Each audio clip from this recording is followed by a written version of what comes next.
امرالله صالح د طالبانو یوه ډله د احتمالي کودتا په لټه کې دي. سلام، وخت مو پخیر. پام وکړئ د نن ورځې تازه او مهم خبر ته.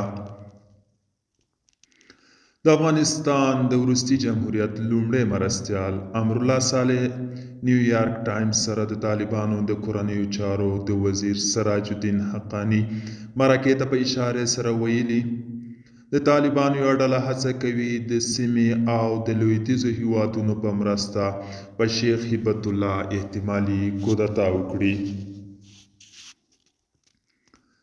ښاغلي صالح په خپل ایکس پاڼه لیکلي، د بریکس سازمان ته د طالبانو نه وربلل د دیو انزوا او ناهیلي په ګوته کوي.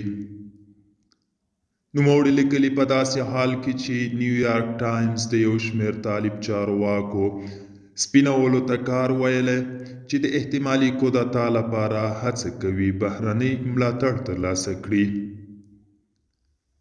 د وروستي جمهوریت دغه دوهمه درجه چارواکي لیکلي، د نیویارک ټایمز مقاله له CIA سره د حقاني شبکې د اوږدمهاله همکارۍ دوام دی او له دې لارې دوی غواړي ځانونه متفاوت او کودتا ته لیوال وښيي.